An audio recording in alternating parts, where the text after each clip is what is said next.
Welcome to Murder in the Air Mystery Theater. I'm your host, Laurie Fagen. In this podcast series, I'll interview authors who will then read their mystery, suspense, or thriller short stories or a chapter from their published books. In addition, sprinkled throughout the coming weeks, the podcast will feature radio theater style sections from the audiobooks for my 3 crime fiction novels. There will be prizes too, so stick around to the end to find out how to enter.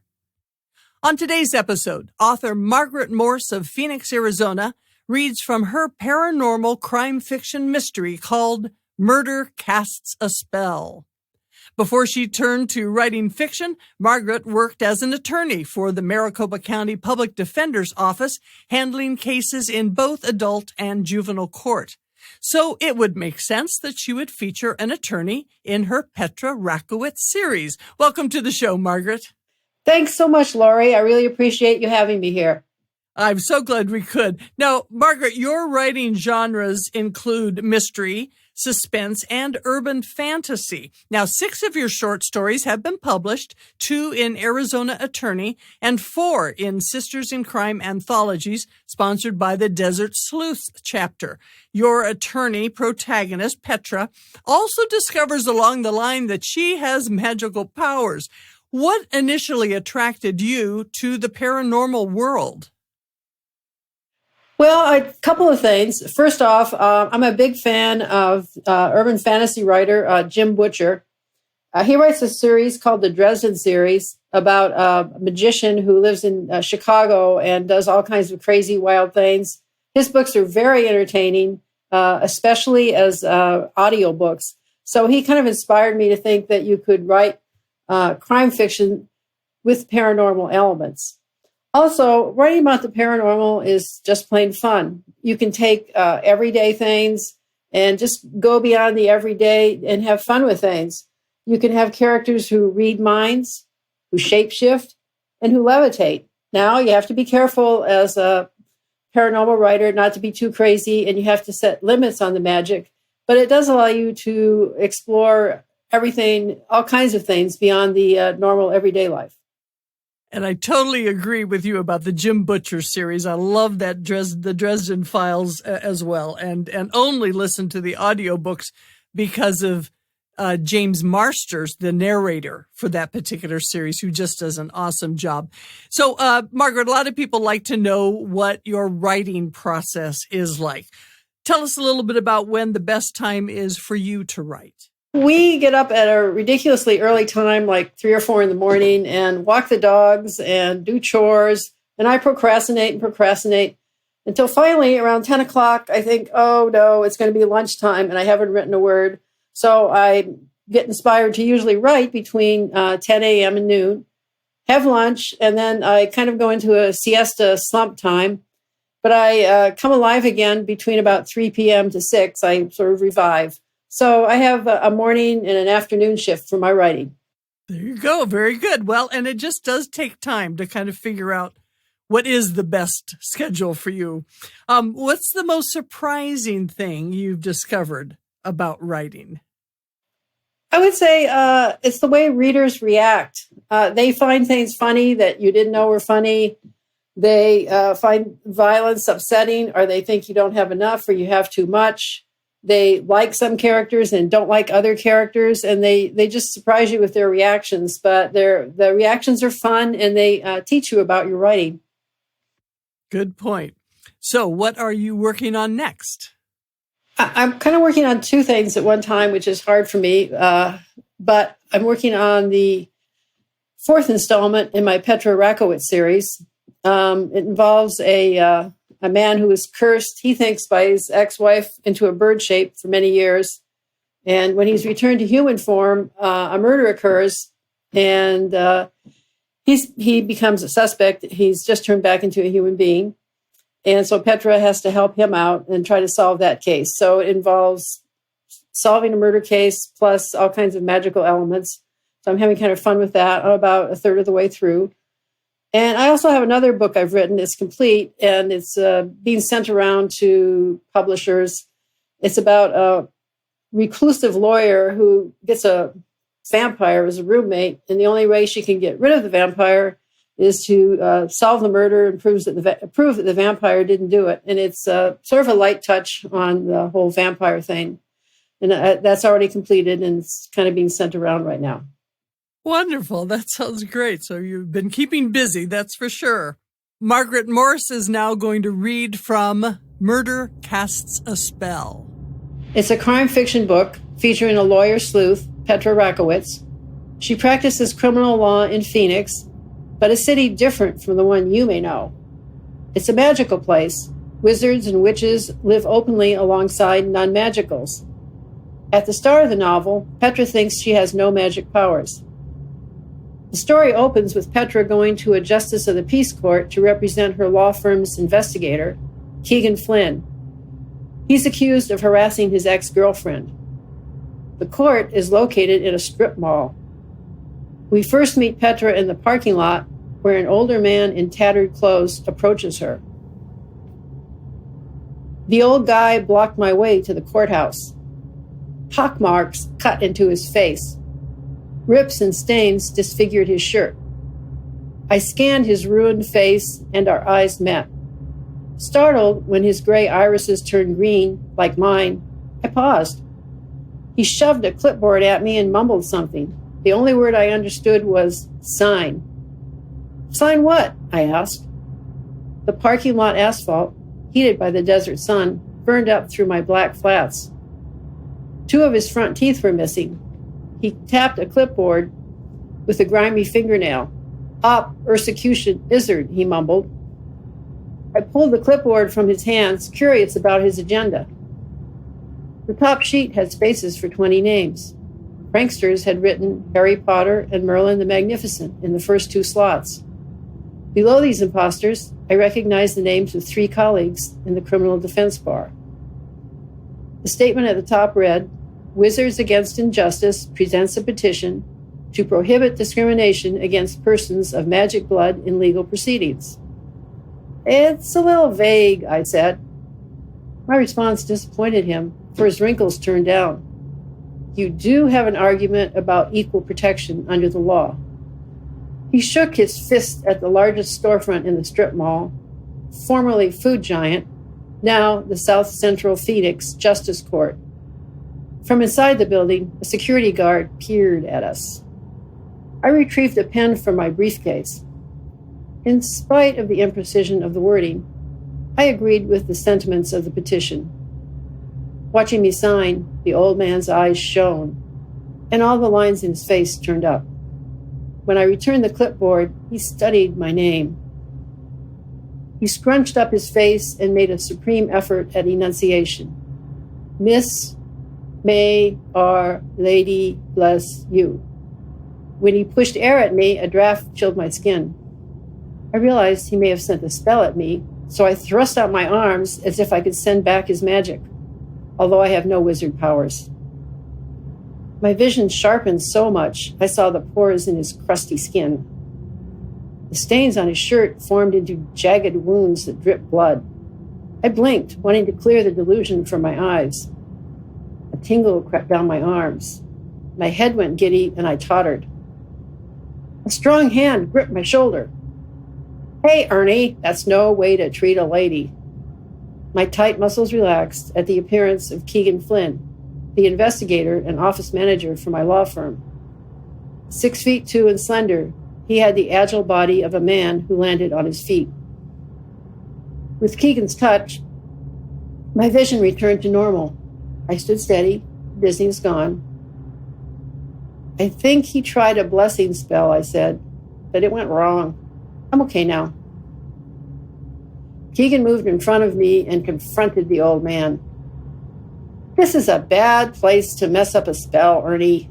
Security cameras everywhere. Protector wizards inside the courthouse. You don't want to be busted again for botching a spell. Ernie stared at us, eyes eloquent with his passionate, garbled thoughts. Keegan pulled out a card. It read, Rev Vivant, the circus his family owned. Take this to the back door. They'll help you out. He made a circular gesture in front of Ernie's face. May the blessings of Our Lady be with you. Ernie shuffled off, hugging the clipboard, a shield against life's onslaughts. Keegan shook his head. Wizards against injustice must be desperate if they're using guys like Ernie to peddle their petitions. Sure you're okay, Petra? An unstable wizard like Ernie can hurt people with his messed up magic. It seemed as if a layer of grit had transferred itself from Ernie to me. I brushed at my navy suit and leather briefcase. The encounter with Ernie had derailed me from my focus on Keegan. He was a nuisance. I feel sorry for him, but we need to talk about your hearing. Keegan followed me to the awning that shaded the front of the grocery store, turned into a court. Today, he wasn't here as my investigator on a case. He was my client, charged with illegally using a spell on his ex-girlfriend, Felicia Borlotti, to induce her to sign a custody agreement. He'd followed my instructions and dressed in a dark suit and blue tie. Relying on his own inclination, he'd worn cowboy boots. His dark curly hair, clipped short, always stayed in place. I hoped the judge would see him as a well-dressed, responsible citizen. I have an update for you. My voice came out sharp. I cleared my throat to soften my tone, not wanting to sound like a harpy. Keegan wasn't a client I had to control. He was a friend who needed my help. Did you know your brother, Ira, saw Felicia last night? Keegan went rigid. What did Ira do? He may have helped, I said. Ira left me a voicemail. He said Felicia agreed to drop charges. That's good news. It's great. She doesn't show today. The state dismisses. Keegan relaxed against the storefront wall. I can't believe it'll be over this easy. I swallowed. Being a lawyer means handing out bitter pills. It might not be. If the prosecutor thinks you got together with Ira to force Felicia to drop charges, there'll be big trouble. Keegan straightened. You can't possibly think I'd be that stupid. What if the state's lawyer thinks you pressured Felicia? I asked. Will Wentworth's the prosecutor today. He won't put up with interfering with the witness. Just in case, when's the last time you called Ira or sent him an email or text? A couple of days ago. Keegan tugged at his tie as if it were choking him. Ira did leave me a garbled voicemail late last night. I listened to it this morning, though. I thought he was drunk. 10 minutes later, I got a text from my mother. Ira had just showed up at her place. He was coming out of one of his episodes. You mean like a psychotic episode? I asked. It begins with a flashback when he was a kid. Keegan frowned, lowering his eyes to study the square toes of his boots. He loses touch with reality, thinks he has to fight everybody. I thought of all the ways a visit with Felicia by a mentally unbalanced Ira could mess up Keegan's case. Can the state in any way document that you communicated with Ira right before his visit to Felicia? He shook his head but didn't look at me. I paused until he made eye contact with me. Is there something important about your case I need to know? I can't represent you if you're not truthful with me. Ha, yes, you can. Your clients lie to you all the time. Keegan grinned. His teeth shone white. I've told you everything I think you need to know. My phone alarm chirped. I'd set it for 5 minutes before court, which never started on time. If Ira is right and Felicia doesn't show, that's the best case scenario. If Felicia does show, who knows what she'll say. Keegan held up his phone and showed me a picture of his 15-month-old son, Oscar. The kid had a fat face and a mop of curly brown hair. I'm fighting for my child. I will let nothing interfere with my relationship with him. Felicia wants Oscar all to herself. I'm counting on you to kick her butt. That's my job. I'll do it, no matter how irritating you are. I smiled to show we were still pals. Besides digging out evidence to help clients, Keegan managed the computer system for the firm. He was a good investigator and a good friend. I squared my shoulders. Let's get out of the heat.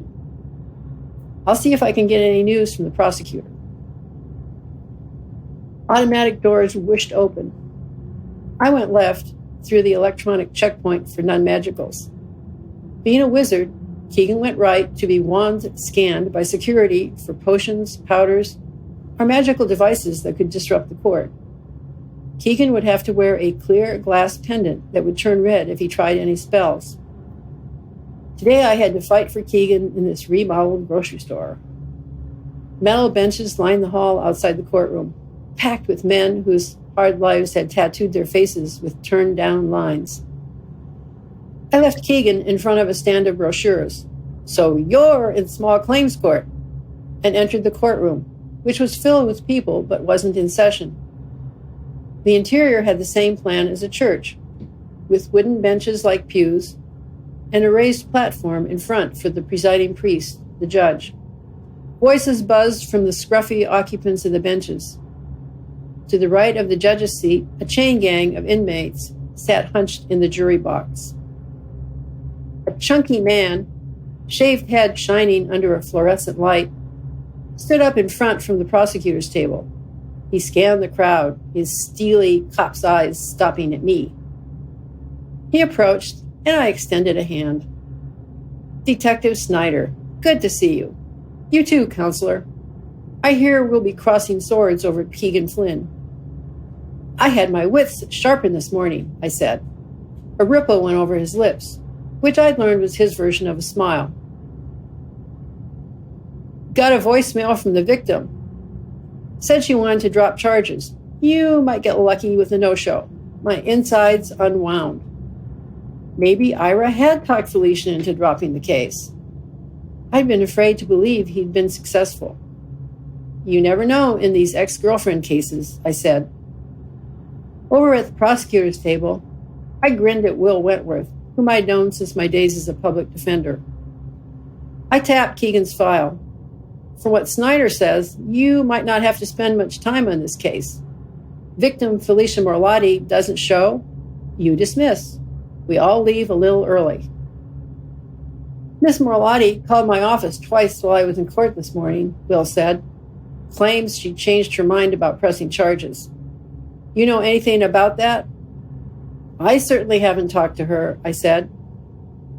She's already late. I subpoenaed her for half an hour before the hearing. My heart beat faster as I left the courtroom.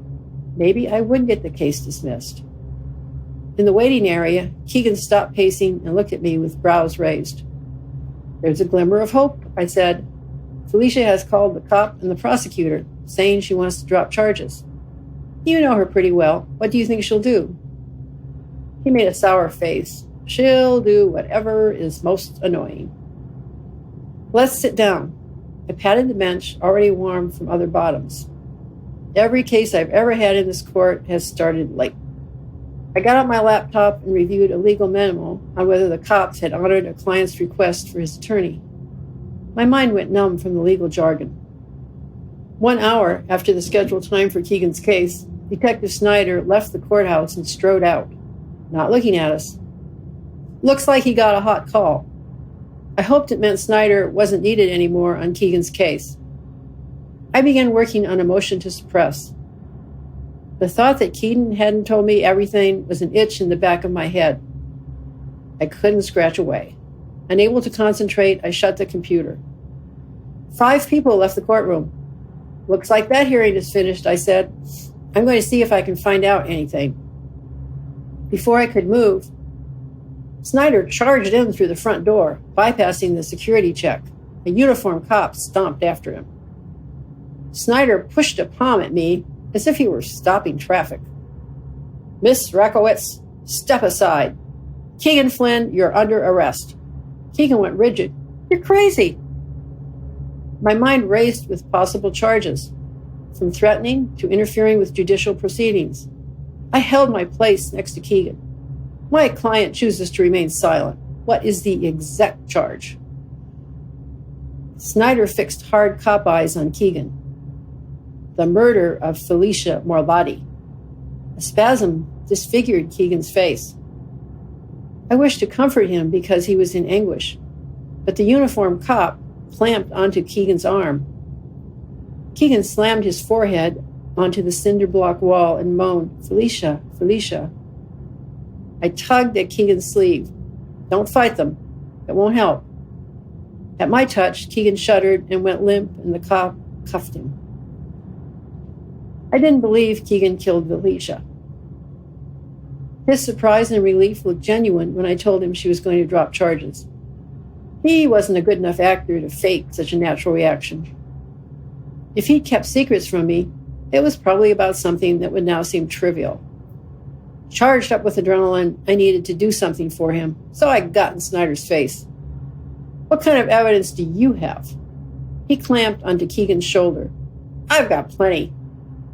Still holding Keegan's sleeve, I tightened my grip. If only I could transfer hope and strength to him. But I wasn't a magician. I knew when I let go he belonged to the cops. Lawyer words came out instead of words of comfort. "Listen to me.